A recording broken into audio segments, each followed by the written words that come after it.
है। आप लोग गृहस्थ हैं, आपको मान लो पैसा भी चाहिए। पैसा एक साधन है आप लोगों के लिए, जीवन का साधन है, उसको तो माना जा सकता है, परंतु पैसा सब कुछ नहीं है। पैसा कुछ है पर सब कुछ नहीं है। पैसे को बहुत ज़्यादा मान लिया है, पैसा पाने के लिए बाई हुक और बाई क्रुक येन केन प्रकारेण आदमी पैसा कमाने का प्रयास करे तो वो ये जीवन तो चला जाएगा। क्या जीवन पैसे के पीछे रहेगा क्या? ये और कुछ भी करना है जीवन में तो पैसा कमाना है। तो पीस, वो हमारे मुनि जी बोले थे कि पैसा और पीस, पैसा तो है, पीस कितनी है, शांति कितनी है। पैसे के पीछे ऐसे पड़े कि ईमानदारी को रखा न नैतिकता रही न। ईमानदारी भी तो बड़ी संपत्ति है। पैसा पाने के लिए ईमानदारी को खो दिया, मतलब कोडी के लिए कोड को खो दिया। तो आप लोग गृहस्थ हैं तो पैसा कमाना ठीक है, गारहस्थ्य है तो शुद्ध साधन है, एक अशुद्ध साधन है कि बेईमानी का पैसा नहीं चाहिए। बेईमानी का पैसा घर में नहीं आए। दूसरे को का हक का पैसा छीन करके, ठग करके, धोखा दे के पैसा कमाया है, वो पैसा शुद्ध नहीं होता है, अशुद्ध पैसा है वो। तो अशुद्ध पैसा जेब में न आए, घर में न आए। हालांकि गहराई में जाएं तो आप लोग 2 नंबर का पैसा, 1 नंबर खाता, ये चीज़ें होती है। अब इसमें भी देखिए भी 2 नंबर है तो वो तो 2 नंबर ही है, फिर एक शुद्ध तो रहा नहीं। हालांकि ये सब चिंतन के विषय हैं कि नैतिकता कैसे रहे। तो गृहस्थ जीवन में ठीक है, साधु नहीं है, परंतु सदगृहस्थ बन करके तो पाप से बचने का प्रयास तो गृहस्थ का रहना चाहिए।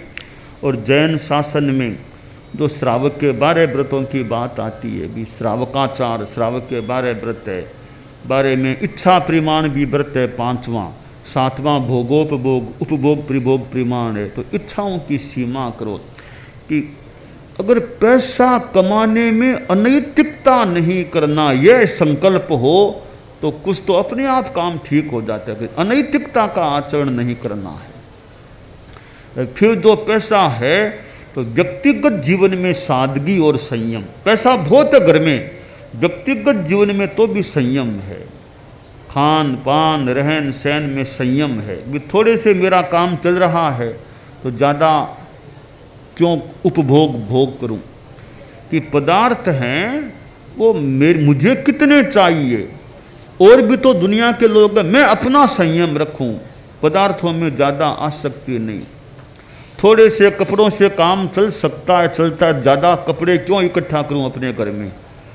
तो यूँ अपना व्यक्तिगत जीवन में, खाने में भी बहुत चीज़ें दुनिया में हैं, शरीर का काम चल रहा है, थोड़ा खाने से ज़्यादा चीज़ों का संग्रह क्यों करें।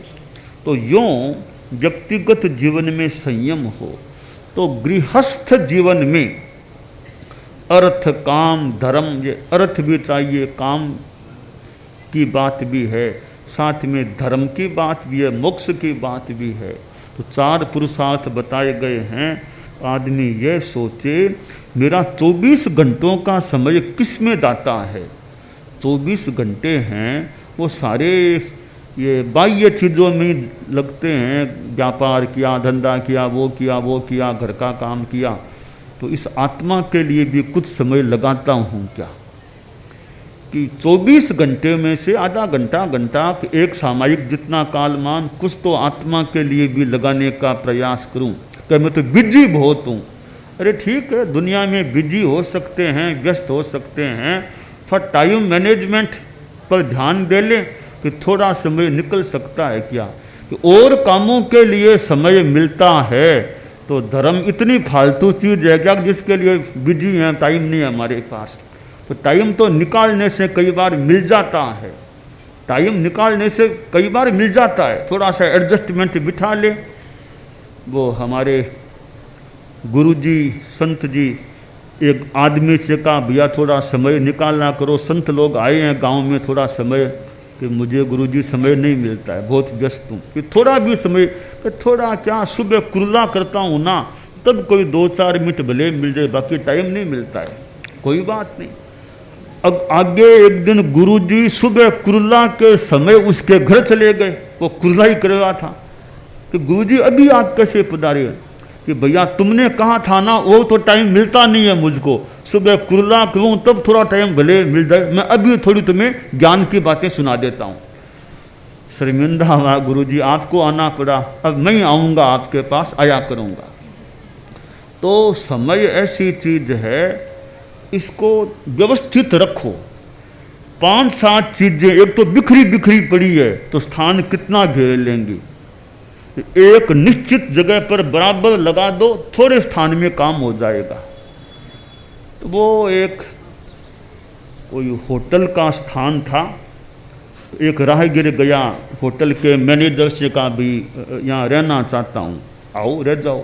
वो जो कर्मचारी था व्यवस्थापक, साथ क्या पैसा लोगे, क्या लोगे रहूँगा तो कहा ये हॉल है सो जाओ। कि क्या लोगे? कहते ये खटिया भी हैं, माचे बेड भी हैं, अगर बेड पर सोओगे तो 1 रुपया लूँगा, धरती पर सोऊं तो धरती पर सो तो 5 रुपया लूँगा।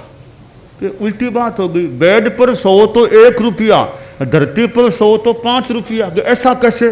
कि ऐसा इसलिए है, तुम बेड पर सोओगे तो एक सीमा में रहोगे, एक जगह रहोगे, नीचे सोओगे तो सोओगे या सुबह मिलोगे तुम वहाँ, क्या पता है कितना गुड़क गुड़क, तो एक सीमा में तो रहोगे ना बेड पर। इसलिए मैंने ये पैसा कम लेता हूँ बेड का।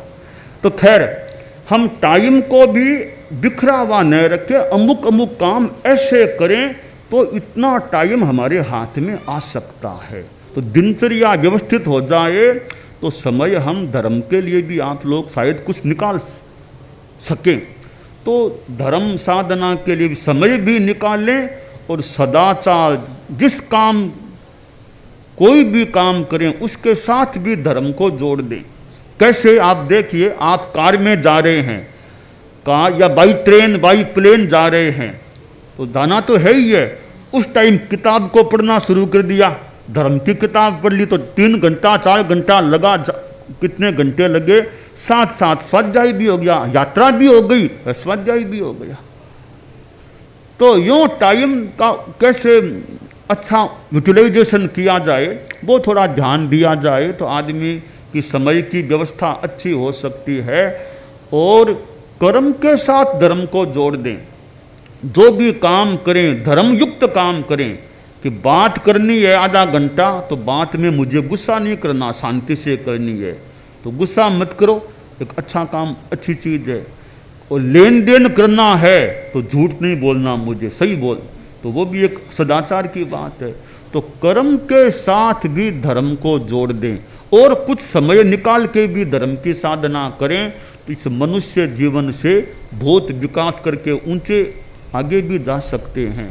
तो ये धर्म की बातें हैं जो जीवन की बहुत उपयोगितापूर्ण चीज़ें हैं। कि मानव जीवन है बस खाया पिया सो गए, काम धंधा किया, एक दिन आदमी 100 बरस आगे चला। 100 भी सबको आते नहीं है, कई तो 100 से पहले ही प्राय जाते हैं। तो जीवन जितना मिले अच्छा शांति से जिए, सत्पुरुषार्थ करें, अच्छा कार्य करें, धर्म को भी भूलें नहीं, तो हमारा यह जीवन भी अच्छा, आगे का भी अच्छा रहने की संभावना